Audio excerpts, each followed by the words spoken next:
Hello dear students, welcome to VPSU online classes. How are you all? Hope you all are well. I am your physics teacher Kuldeep sir. Today I will teach you about prism. आज मैं आपको prism नहीं बेटा है, dispersion of light आज आपको इसमें पढ़ना है। किसके बारे में पढ़ना है? डिस्पर्सन ऑफ लाइट के बारे में। इसके पहले वाले वीडियो में आपको बताया गया था किसके बारे में, ठीक है, प्रिज्म के बारे में बताया गया था आपको। मैंने प्रिज्म से रिलेटेड सारी डेफिनेशन आपको क्लियर कर दी थी। उसमें आपको विचलन कोण, अल्पतम विचलन कोण, ये सारी चीज़ें आपको पढ़ा दी गई थी। तो आज हम लोग प्रिज्म से संबंधित एक फॉर्मूला पढ़ेंगे।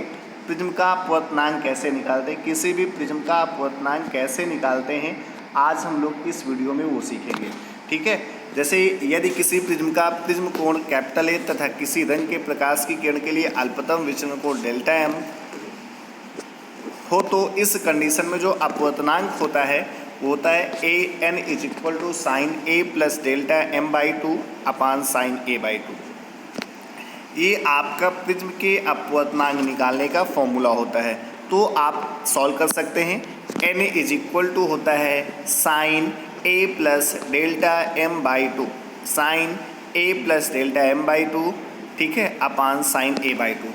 देखो ये आई के प्लेस पे और ये आर के प्लेस पे आपने स्नेल के नियम से पढ़ा था N is equal to sine I by sine R. तो आई के प्लेस पे क्या है बेटा, A plus delta M by two है, और आर के प्लेस पे क्या है, ए बाई टू है ना।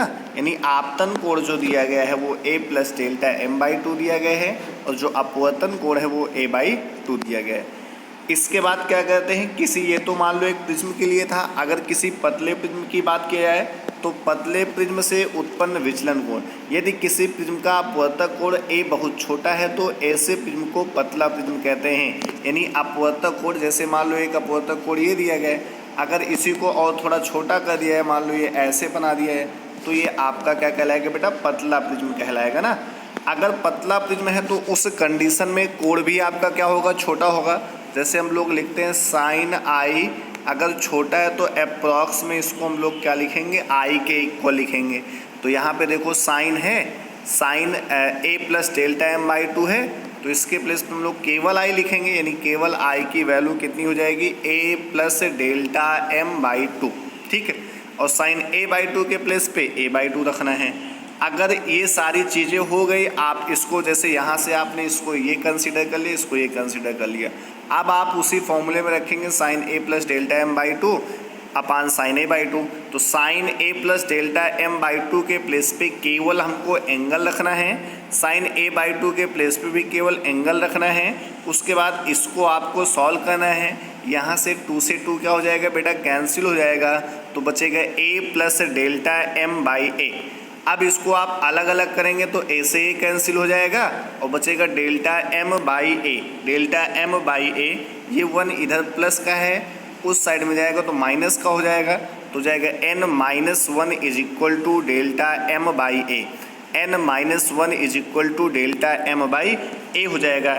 इस प्रकार पतले प्रिज्म द्वारा उत्पन्न अल्पतम विचलन कोण का जो फॉर्मूला होगा वो होगा delta M is equal to n minus 1 into delta A. Delta M is equal to N minus 1 into A. N अपवर्तनांक है, ए क्या है, आपका प्रिज्म कोण है, ए क्या है, आपका प्रिज्म कोण है, ठीक है। उसके बाद आइए नेक्स्ट टॉपिक पढ़ते हैं। इसमें हम लोग पढ़ेंगे डिस्पर्सन ऑफ लाइट, वर्ण विक्षेपण, ठीक है, प्रकाश का वर्ण विक्षेपण, ठीक है। वर्ण विक्षेपण क्या होता है, वर्ण विक्षेपण का मतलब होता है बेटा प्रकाश का कई अपने अवयवी रंगों में विघटित होना, क्या कहलाता है, वर्ण विक्षेपण कहलाता है। मान लो कोई सूर्य के प्रकाश आ गई, प्रिज्म से टकराने के बाद क्या होती है, वो कई कलरों में डिवाइड हो जाती है, तो इसी फिनोमिना को हम लोग क्या कहते हैं, वर्ण विक्षेपण कहते हैं। सीधा सीधा आप डिफिनेशन दे सकते हैं, श्वेत प्रकाश का अपने अवयवी रंगों में प्रकाश किरणों में विभाजित होना प्रकाश का वर्ण विक्षेपण कहलाता है। जैसा कि आप फिगर में देख सकते हैं, प्रिज्म दिया गया है, इससे एक श्वेत प्रकाश किरण गई, टकराई, टकराने के बाद आप देख रहे होंगे यहाँ आप 7 कलर में डिवाइड हो गई, ठीक है। विप जोर के उससे डिवाइड हुई। वी का मतलब होता है बैगनी, वायलेट, आई का मतलब इंडिगो, जामुनी, बी का मतलब ब्लू, नीला, जी का मतलब ग्रीन, हरा, वाई का मतलब येलो, ठीक है, पीला, ओ का मतलब ऑरेंज, ठीक है, और आर का मतलब रेड हो गया।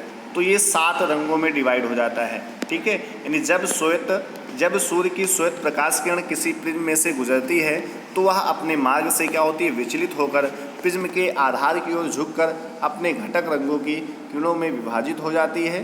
प्रिज्म से निर्गत होने वाली ये प्रकाश किरणें रंगों के अनुसार एक निश्चित क्रम में व्यवस्थित हो जाती हैं।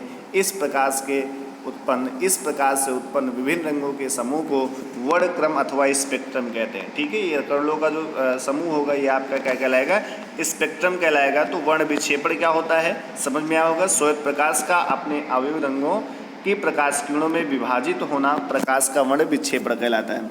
ठीक है, सर्वप्रथम इसको न्यूटन ने बताया था। आइजैक न्यूटन ने सर्वप्रथम सूर्य का स्पेक्ट्रम प्राप्त करने के लिए कांच के प्रिज्म का उपयोग किया। तो सबसे पहले किसने किया था बेटा, न्यूटन ने किया था। क्या किया था उन्होंने, सूर्य का स्पेक्ट्रम प्राप्त करने के लिए कांच के प्रिज्म का उन्होंने उपयोग किया था। ठीक है, हमारी आंखों द्वारा हम लोग 7 ही रंग देख पाते हैं। 7 रंग का आपको सीरियल दिया गया, किस हिसाब से देख पाते हैं, विबग्योर। ठीक है, कैसे याद रखेंगे उसको, विबग्योर याद रखेंगे, आपको रंग याद रहेंगे।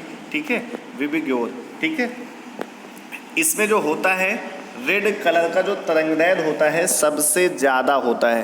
रेड कलर का जो तरंगदैर्घ्य होता है सबसे ज़्यादा होता है, और जो बैगनी कलर का होता है यानी वायलेट रंग का होता है इसका तरंगदैर्घ्य क्या होता है, सबसे कम होता है। इसका तरंगदैर्घ्य क्या होता है बेटा, सबसे कम होता है। यानी लाल प्रकाश की किरण से विचलन सबसे कम तथा बैगनी प्रकाश की किरण से विचलन क्या होता है, सबसे अधिक होता है। ठीक है, तो ये आपका था। ठीक है, क्या था आपका, वर्ण विक्षेपण था। तो उम्मीद करते हैं आपको वर्ण विक्षेपण समझ में आया होगा। नेक्स्ट वीडियो में हम लोग पढ़ेंगे वायुमंडलीय अपवर्तन। ठीक है, और इससे प्रकाश का विकिरण बेटा हटा दिया गया है, आपको मैंने कल भेजा भी था। तो प्रकाश का विकिरण हम लोग को नहीं पढ़ना है। Thank you, stay home, be safe, keep studying.